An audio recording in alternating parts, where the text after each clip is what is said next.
오늘 조선 공중비사는 남의 상사바위, 전설을 남긴 임영대군의 문란한 여성관계와 그를 사랑한 가야지입니다. 남해 금산 보리암 인근에는 임영대군과 정분이 나 귀양 땅 가야지가 매일 올라 기도했다는 전설이 전해오는 상사바위가 있습니다. 임영대군과 가야지. 임영대군의 이야기는 문혁될 조선 공중비사 바보를 아내로 두어 기생첩을 허락받은 임영대군의 난봉에서 자세하게 다룬 바 있습니다. 간단히 요약하자면 임영대군 이군은 세종과 소원왕후 사이에서 넷째 아들로 태어났는데 무예가 뛰어나 활쏘기와 말타기를 즐겼고 수양대군과 성향이 비슷해 유달리 친하게 지냈습니다. 임영대군은 성격이 꾸밈이 없고 검소했다고 전해지는데 그 때문에 세종에게 칭찬을 많이 들었고 무예에 뛰어나 경회로 해서 승마 시범을 보이기도 했다고 합니다. 그렇지만 여자를 밝히는데 흠이 있어 궁녀를 겁도 없이 겁탈했는데 오죽하면 세종이 임영은 왜 양녕 형님을 닮았는가 라고 한탄할 정도였습니다. 14살이 되던 해 그는 개국공신의 후손인 남지의 딸과 혼인하였는데 부인 남씨는 12살이 지났는데도 소변을 가리지 못하였고 눈빛이 바르지 못한 데다 말이 어눌하며 정신질환을 보이기도 했습니다. 세종은 며느리 문제를 두고 또 한 번 고민에 빠져 삼정승을 불러 논의를 했고 결국 혼인한 지 한 달 만에 임영대군은 남씨와 이혼을 했습니다. 남씨를 내보내고 세종은 처녀 11명을 궁중으로 불러 임영대군의 배필을 골랐는데 배필로 의정부 우찬성, 최사강의 손녀이자 요절한 최승량의 딸이 간택되었는데 그녀가 제한부부인 최씨입니다. 부부인 최씨를 아내로 맞이했지만 임영대군은 악공의 딸인 기생, 금강매와 사랑에 빠졌는데 이때가 그의 나이 19살이었습니다. 일찍이 세종의 셋째 아들 안평대군이 그의 동생 광평대군 집 계집종을 좋아한 적이 있었는데 조정이나 왕실은 첩으로 들이기에는 신분이 미천하다는 이유로 반대를 했습니다. 그러나 세종은 쾌히 안평대군의 손을 들어준 바 있는데 이번에는 임영대군이 기생 금강매를 첩으로 들이고 싶다고 하자 세종은 솔직하게 말하는 것을 측은히 여겨서 이를 허락합니다. 승지, 호우 등이 미천한 신분의 여자를 첩으로 들여서는 안 된다고 반대를 했지만 세종은 종사를 튼튼히 하는 일이라며 끝내 아들의 손을 들어주었습니다. 그렇지만 오래지 않아 임영대군은 내자시의 여종 막비와 사통했으며 중궁시녀 금질지와도 사통을 했습니다. 임영대군의 문란한 여성관계는 여기에서 그치지 않아 오늘의 주인공인 상의원에서 일하는 노비 가야지에게 마음을 뺏겨 아이까지 갖게 한 것입니다. 세종실록 85권 세종 21년 5월 4일 신의 6번째 기사 1439년명 정통 4년 임영대군의 징계에 대해 논의하다. 임영대군 구가 기생 금강매를 좋아하는 것을 중궁으로 인하여 내게 알려졌는데 내가 마음으로 생각하기를 이는 안대군의 일을 보고 한 것이구나. 먼저 내게 알리니 가엾기도 하다. 또 그가 처녀이니 무엇이 방해되겠는가 하고 곧 허락하였다.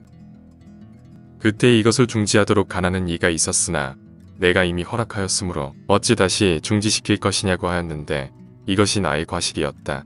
구는 바로 덕수궁의 양자이다. 처음에 내자시의 계집종 막비의 어미가 덕수궁의 방자가 되어서 막비가 그 어미를 따라 왕래하였는데 구가 비밀리 사통하였다.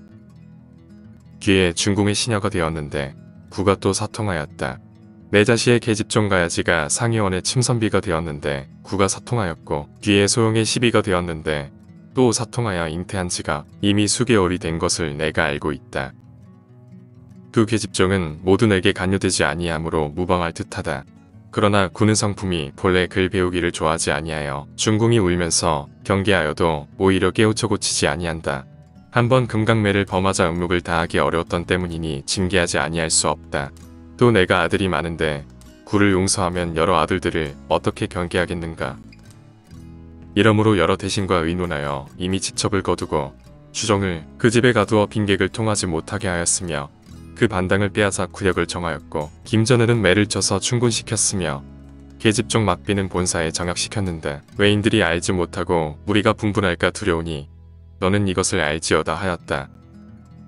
세종으로서는 더 이상 내버려둘 수가 없어 결단을 내렸는데 아들의 곁에 머무는 여인들을 정리하기로 한 것입니다.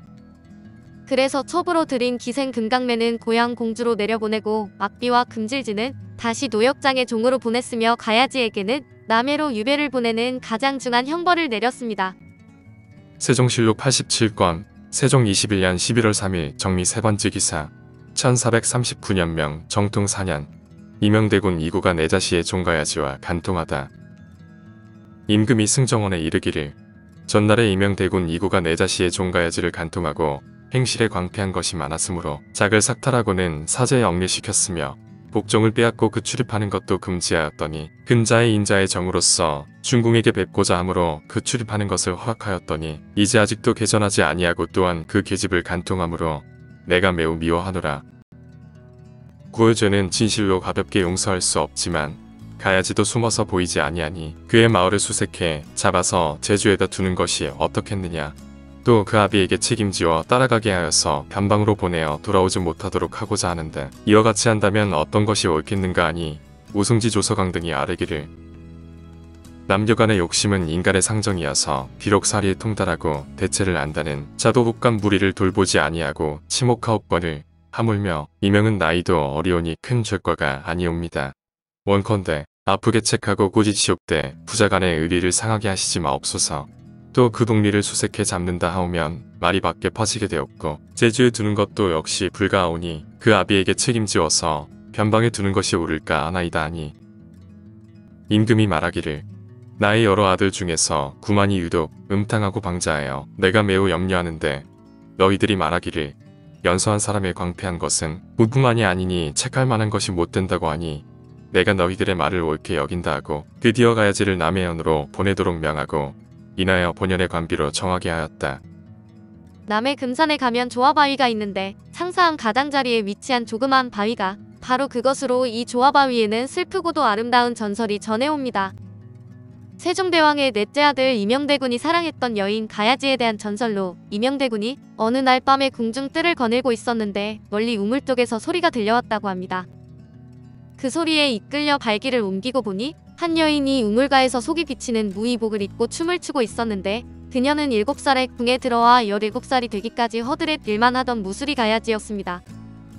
그들은 1년이 넘게 몰래 만나 사랑을 나누었는데 궁중의 여인은 모두 임금의 여인으로 임금의 여인을 범하는 일은 있을 수 없는 일이었습니다. 그래서 그들은 몰래 사랑을 나눌 수밖에 없었던 것인데 꼬리가 길면 잡히는 법이며 더구나 궁중은 벽에도 귀가 달려있고 천정에도 귀가 달려있다는 곳이라 비밀스런 사랑은 있을 수가 없었습니다.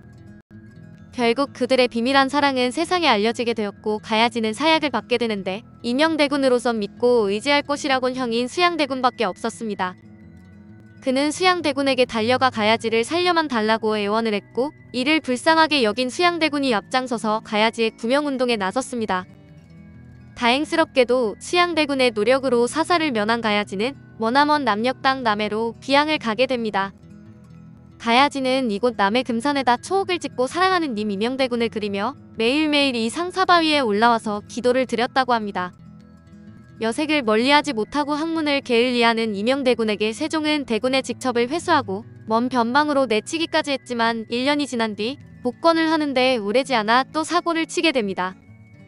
궐 밖에 여인 2명을 남자로 변장시켜 몰래 궁 안에 들이려다 광화문 문지기에게 발각된 것으로 이 일로 재산과 대군 직첩을 다시 빼앗기고 3년 가까이 대궐 안에 연금되는 생활을 해야만 했습니다. 평생 동안 사무치게 대군을 그리워하다가 20년의 세월이 흐른 뒤 이명대군의 죽음 소식을 들은 그녀는 이 바위에서 뛰어내려 자결했답니다. 예종실록 3권 예종 1년 1월 21일 병자 두 번째 기사 1469년 명성화 5년 이명대군 이구의 졸기. 이명대군 이구가 졸하였다.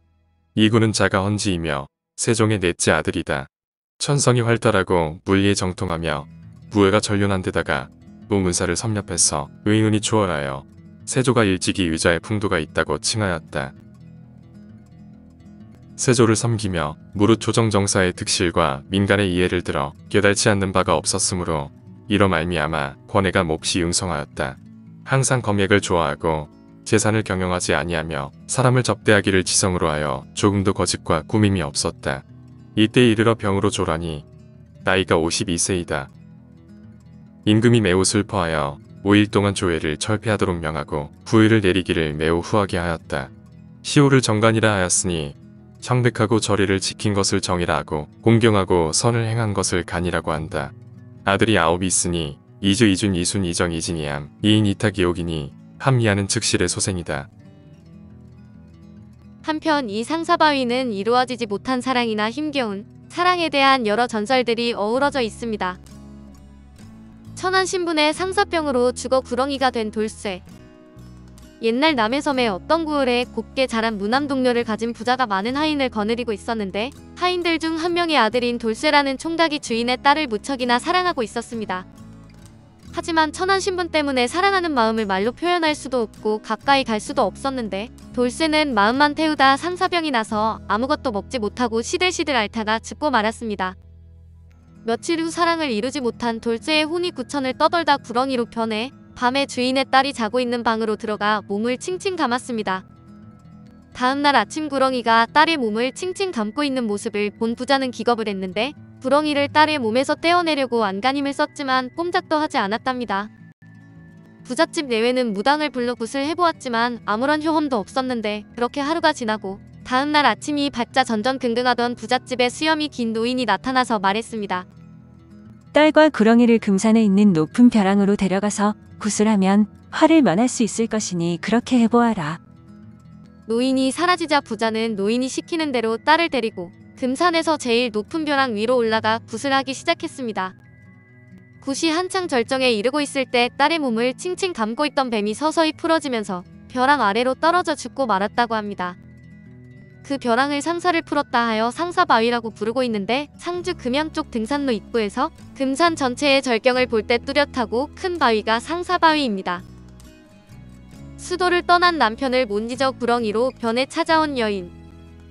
이 상사바위와 구렁이에 얽힌 또 다른 구전설화가 있는데 신라시대의 한 젊은이가 수도를 하기 위해 금산의 한 남자를 찾았다고 합니다. 고향에는 사랑하는 연인이 있었지만 인생 무상을 절감한 젊은이는 사랑하는 연인을 잊은 채 암자에서 수도하기에 여념이 없었습니다. 수도를 하기 위해 떠난 젊은이를 기다리던 여인은 그리움에 지쳐 병들어갔는데 하루가 3년처럼 느껴지는 세월을 야속해 하던 여인은 결국 상사병에 걸려 죽고 말았습니다. 죽은 여인의 혼은 구렁이가 되어 그리운 낭군을 찾아 남해 금산 암자로 왔는데 꿈에도 잊지 못하던 님을 발견한 구렁이는 애소하듯 젊은이의 몸을 칭칭 감았습니다. 젊은이는 구렁이가 자신의 몸을 감는지도 모를 정도로 수도에만 몰두했는데 시간이 지나면서 몸에 이상을 느낀 청년은 눈을 떴지만 몸을 움직일 수 없었습니다. 저는 당신의 연인이었습니다. 당신을 그리워하다 죽어 저승으로 가지도 못하고 구렁이가 되어 찾아왔습니다. 당신도 저와 함께 죽어 구렁이가 되어 주십시오. 저는 당신이 없으면 저승으로 갈 수도 없습니다. 구렁이가 되어서라도 당신과 사랑을 나누며 살고 싶습니다. 구렁이의 애원에도 청년은 불경 외우기를 그치지 않았는데 한낱 여인의 사랑을 위해 자신이 수도하는 뜻을 포기할 수 없었기 때문이었습니다. 한참 후 사랑하는 연인의 뜻을 꺾을 수 없다고 여긴 구렁이는 힘이 빠지면서 슬그머니 어디론가 사라져 버렸습니다. 날이 밝아오고 해가 뜨자 젊은이는 간밤에 버늘을 씻은 듯 큰 바위 위에 올라 바다를 바라보았고 눈을 돌리는 순간 바위 절벽 아래 큰 구렁이가 죽어있는 것을 발견했습니다. 청년은 그 구렁이가 고향에 두고 온 여인이 죽어 변한 것이고 어젯밤 자신을 찾아와 함께 죽어서라도 사랑을 나누자고 했던 사실을 실감했습니다. 젊은이는 자신을 그리워하다 죽은 연인을 불쌍히 여겨 제사를 지내고 이 바위를 상사암이라고 이름을 짓고 여인의 원혼을 달랬다고 합니다. 수절과부에 상사병이 걸린 젊은 어부. 조선 숙종 때 전라남도 여수 돌산에 살고 있던 젊은 어부가 남해 상주로 이주해왔습니다. 젊은 어부는 풍광이 좋고 어족 자원이 풍부한 상주에 정착하기 위해 셋방을 얻으러 다니다가 어느 집 사랑채를 빌릴 수 있었습니다. 새벽 일찍부터 바다에 나가 저녁 늦게까지 고깃잡이를 하던 젊은 어부는 언제나 밤이 이슥해서야 돌아왔습니다. 그러던 어느 날 피곤함에 지친 젊은 어부는 평상시보다 늦은 시간에 집을 나서게 되었는데 우물가에 너무나도 아름다운 여인이 빨래를 하고 있는 모습을 보게 되었습니다.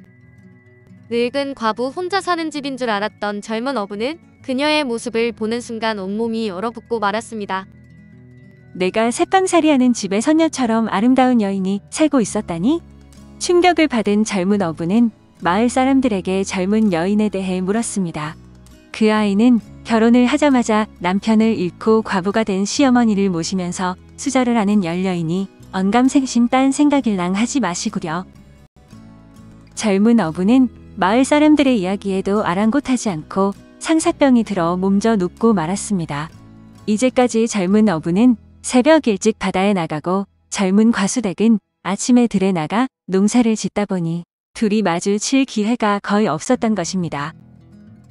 젊은 어부는 며칠째 방에서 나오지 않고 열병을 앓으며 과수댁만 생각했는데 과수댁은 며칠째 새들어 사는 총각의 신발이 그대로인 것을 보고 이상히 여겨 총각의 방문을 두드렸습니다.